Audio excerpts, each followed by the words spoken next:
Hello friends, Shiva sir academy YouTube channel पर आप सभी का स्वागत है। आज की क्लास में हम आरपीएफ कांस्टेबल के प्रीवियस ईयर मैथ के क्वेश्चन पेपर को सॉल्व करने वाले हैं। तो चलिए क्लास को शुरू करते हैं और देखते हैं पहला क्वेश्चन क्या कह रहा है। देखिए, पहला क्वेश्चन कह रहा है कि उस वर्ग का क्षेत्रफल सेंटीमीटर में ज्ञात कीजिए जिसका विकर्ण 98 सेंटीमीटर है। ठीक है, तो ध्यान से देखिए, यहाँ पर आपको दिया हुआ है विकर्ण का मान। आपको पता होना चाहिए वर्ग का जो विकर्ण होता है उसका फार्मूला होता है ए करड़ी में 2, जहाँ ए क्या होता है, ये आपका होता है भुजा। ठीक है, इसका मान आपको दिया हुआ है 98। तो यहाँ से आप ए का जब मान निकालेंगे तो मान कितना निकल कर आ जाएगा, 98 बटे करड़ी में 2। और ऊपर भी आपको पता है कि यहाँ पे 2 ऑलरेडी है, तो यहाँ पे आप 2 गुणे क्या लिख सकते हैं, 2 चौको 8 और 2 9 18 49। तो ठीक है, तो यहाँ से करड़ी में 2 से जब यहाँ कट करेंगे तो फाइनली आपको क्या मिलेगा, 49, और यहाँ करड़ी में 2। यह तो भुजा का मान आ गया, यानी कि वर्ग की भुजा का जो मान आ गया है वह इतना सेंटीमीटर आ चुका है। ठीक है, लेकिन अब आपसे क्या पूछा जा रहा है, उस वर्ग का क्षेत्रफल ज्ञात करके बताइए। तो वर्ग का क्षेत्रफल का ही फार्मूला होता है ए स्क्वायर। ए स्क्वायर का मतलब इसका हमको क्या करना पड़ेगा, 2 बार गुणा करना पड़ेगा। जब इसका स्क्वायर करेंगे तो आपको क्या मिलेगा, देखिए, अगर आपको ट्रिक नहीं पता है स्क्वायर करने का तो आप हमारे चैनल पर जाकर वहाँ से देख सकते हैं, हमने स्क्वायर का ट्रिक बताया हुआ है। ठीक है, तो यहाँ से देखिए 49 का आप कैसे स्क्वायर निकाल सकते हैं, 9 9 81 आ गया 8, फिर 9 चौको 36 और 36 गुना 72, और 72 में जब 8 जोड़ेंगे तो कितना आ जाएगा, 80, और 8 कैरी आ गया तो 4 का स्क्वायर करिए, 4 चौको 16, और 16 में 8 जोड़ दीजिए, कितना हो जाएगा, 16 8 24, और बगल में इसके मल्टीप्लाई में 2 है, इसका गुणा कर लीजिए तो कितना हो जाएगा, 2 1 2 0, और 2 चौको 8, 2 दूना 4, यानी कि इतना सेंटीमीटर स्क्वायर आपका क्या हो जाएगा, वर्ग का क्षेत्रफल आ जाएगा। ठीक है, देखिए नेक्स्ट क्वेश्चन कह रहा है 17,200 रुपये पर 10% प्रति वर्ष की चक्रवृद्धि ब्याज की दर पर 2 वर्ष चक्रवृद्धि ब्याज पर 2 वर्ष के बाद राशि क्या होगी, यह आपको ज्ञात करके बताना है।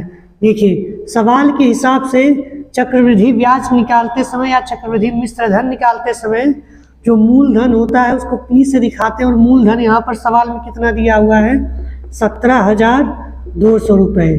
ठीक है, रेट आपको दिया हुआ है प्रतिशत में 10%, और समय आपको दिया हुआ है 2 वर्ष। ठीक है, यहाँ पर आपसे चक्रवृद्धि ब्याज नहीं बल्कि पूछा जा रहा है मिश्र धन कितना होगा, क्योंकि ये सवाल में आपसे कहा है कि 2 साल बाद टोटल राशि कितनी हो जाएगी। तो इसका मतलब है कि यहाँ से आपको क्या निकालना है, मिश्र धन निकालना है। तो चक्रवृद्धि मिश्र धन निकालने का फार्मूला होता है A बराबर P इंटू 1 + R/100⁻T। आप चाहें तो इस फार्मूले पर रख कर कैलकुलेट कर लेंगे तो भी आपका आसानी से आ जाएगा, लेकिन हम आपसे एक ट्रिक डिस्कस करना चाहेंगे। यहाँ पर देखिए, यहाँ से 10% का अगर आप फ्रैक्शन वैल्यू में कन्वर्ट करेंगे तो ये कितना मिलेगा आपको, 10/100 करेंगे तो यहाँ से आपको मिलेगा 1/10। इसका अर्थ यह है कि 1 साल में कोई भी जो अमाउंट है, कोई भी जो मूलधन है वह 10 रुपये है, जो 1 साल में कितना हो जा रहा है, 11 रुपये हो जा रहा है। कहने का अर्थ इसका यही है। अब 2 साल बाद वो कितना हो जाएगा, तो जब 2 साल की बात की जाती है तो यहाँ पर इसका क्या कर दीजिए, स्क्वायर कर दीजिए, यानी कि यहाँ से आपका क्या हो जाएगा, 100 रुपये मूलधन का जो आपका अमाउंट टोटल निकल कर आएगा, यानी मिश्र धन निकल कर आएगा, वो कितना आएगा, 121 रुपये आएगा। जबकि आपको पता है कि असली जो मूलधन है वो 17,200 है। तो इसका मतलब यहाँ से 1 यूनिट की वैल्यू आपकी कितनी आ जाएगी, यहाँ से ध्यान से देखिए, कहने का अर्थ क्या है, यहाँ पर 100 दिया है जबकि असली मान इसका कितना है, 17,200 है। तो 100 से जब मूलधन में डिवाइड करेंगे तो वहाँ से 1 यूनिट की वैल्यू आपकी कितनी निकल के आ जाएगी, 172 रुपये आ जाएगी। ठीक है, कितनी आ जाएगी, 172 72 रुपये, और आपसे 121 यूनिट की वैल्यू पूछी जा रही है, तो आपको यहाँ पे क्या करना है, सीधे सीधे 172 में 121 से गुणा कर देना है। तो 121 से गुणा करने का ट्रिक तो नहीं होती, लेकिन 11 का गुणा करने का ट्रिक होता है। तो आप इसको 2 बार ऐसे तोड़ लीजिए और यहाँ से ट्रिक देखिए क्या होता है। पहले आप केवल एक 11 का गुणा करिए तो देखेंगे क्या हो जाएगा। इसमें पहले 2 लिखते हैं, फिर इसको जोड़ते चले जाते हैं। तो 7 तो कितना हो जाएगा 9, फिर 7 1 8, और लास्ट में इसको 1 उतार लेंगे। 1 11 का काम खत्म हो चुका है। दूसरे 11 का जब आप करेंगे तो उसके लिए ट्रिक देखिए क्या कहता है। पहले किनारे वाले अंक को लिख लीजिए 2, फिर जोड़ते चले जाइए और कैरी आ रही है उसको आगे ट्रांसफर करिए। 9 2 11 1, कैरी 1 आ गई, इसको आगे भेज दीजिए। 9 8 17, 17 1 18 हो जाएगा। फिर एक कैरी आई, उसको आगे भेजिए, तो 8 1 9, और यहाँ पर कितना हो जाएगा 10। फिर एक कैरी आई, तो एक जो बचा है इसमें जोड़कर लिख दीजिए, यानी कि आपका 2 साल बाद के जो बाद मिश्र धन बनेगा वो कितना बनेगा 20,812 रुपये बनेगा। ठीक है, देखिए नेक्स्ट क्वेश्चन कह रहा है, एक दुकानदार ने 420 रुपये में एक वस्तु खरीदी और उसे 336 रुपये में बेच दिया, तो दुकानदार की हानि प्रतिशत ज्ञात कीजिए। देखिए खरीदा गया मूल्य यानी कि कॉस्ट प्राइस की बात की जा रही है, यहाँ पर कितने रुपए हैं 420 रुपये हैं। ठीक है, और इस दुकानदार ने इसे फिर बेचा कितने में है 336 रुपये में बेचा है। तो क्या आप यहाँ से बता सकते हैं कि उसको कितने का घाटा हुआ है। तो आप 420 में से 336 रुपये घटाएंगे तो आपको घाटा निकल कर आ जाएगा। यहाँ से कितना आ जाएगा 4, और यहाँ पर हो जाएगा 1, तो यहाँ पर हो जाएगा 84 रुपये, यानी कि कुल उससे 84 रुपये का घाटा हुआ, यानी कि हानि हुई है। इसी को आपको प्रतिशत में बदल कर बताना है। तो हानि प्रतिशत का जो फार्मूला होता है वह होता है, ऊपर हम हानि को रखते हैं, नीचे हम रखते हैं क्रय मूल्य यानी सीपी को रखते हैं 420, और इसको क्या करते हैं 100 से गुणा कर देते हैं सिंपली। उसके बाद कैलकुलेट करके हमारा आंसर आ जाता है। देखिए यहाँ से इस जीरो को गायब करेंगे और हमको पता है कि 42 गुना 84 होता है, तो यहाँ से आपका टोटल हानि प्रतिशत कितना निकल कर आएगा 20%। ठीक है, इसे चाहे तो आप रेशियो मेथड से भी लगा सकते हैं। ध्यान दीजिए कैसे, आप क्या करिए सेलिंग प्राइस और कॉस्ट प्राइस का रेशियो ले लीजिए। जब आप यहाँ से रेशियो लेंगे तो इसको काट लीजिए, जो भी संख्या से कट रही है। तो यहाँ से देखिए किससे कट सकता है 6 3 9 3 12, और यहाँ पे 4 से दोनों कट सकता है। तो आप बारी बारी से इसको छोटा करते जाइए, या फिर मुझे लगता है कि 21 से भी आपका कट जाएगा यार। तो 21 से ही काट लीजिए पहले। तो यहाँ 21 दूना 42 हो जाएगा। जब यहाँ से काटेंगे 21 से तो 21 से कम 21 होगा, तो 21 जब करेंगे तो यहाँ पे कितना बन जाएगा आपका 1 2, और यहाँ पर यानी कि 126 आपका बचेगा, और 126 बचेगा। तो 21 में जब आप 6 का गुणा करते हैं तो 126 आ जाता है। ठीक है, तो इस तरह से 20/16 रेशियो अभी भी ये कट रहा है, तो इसको और छोटा कर लीजिए।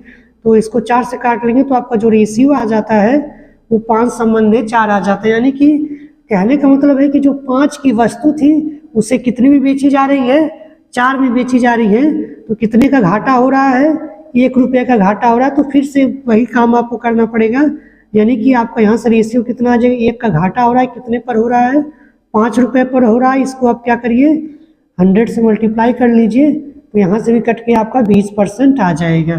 ठीक है, बात आपकी वही है, जो भी आप लगाना चाहेंगे उसको लगा सकते हैं। ठीक है, देखिए नेक्स्ट क्वेश्चन कह रहा है कि 102 सेंटीमीटर भुजा वाले एक समबाहु त्रिभुज का क्षेत्रफल सेंटीमीटर स्क्वायर में ज्ञात कीजिए। देखिए समबाहु त्रिभुज का जो क्षेत्रफल निकालने का फार्मूला होता है वह होता है करनी में 3/4 भुजा का स्क्वायर। ठीक है, क्या होता है करनी में 3/4 भुजा का स्क्वायर। इसी फार्मूले पर आप रख दीजिए, आपकी वैल्यू निकल के आ जाएगी। भुजा का मान दिया हुआ है 102 का स्क्वायर, यानी कि हम कितनी बार 2 लिखेंगे 102 लिखेंगे 2 बार। फिर यहाँ से आप क्या करिए 102 जो है 4 से पूरा नहीं कटेगा, तो आप इसको 2 × 2 मानकर दोनों को काटेंगे। ठीक है, तो यहाँ पर जब आप काटेंगे तो कितना हो जाएगा 5 51, और यहाँ पर भी कितना हो जाएगा 51, यानी कि फाइनल आंसर आपका कितना होगा 51 × 51, और √3 आपका क्या होगा बीच में बचा रह जाएगा। तो 51 का जब आप मल्टीप्लाई करेंगे तो कितना आएगा, आप स्क्वायर का डायरेक्ट फार्मूला लगा सकते हैं। यहाँ कितना हो जाएगा 1, फिर 5 × 1 = 5, 2 × 10, 0, फिर आ जाएगा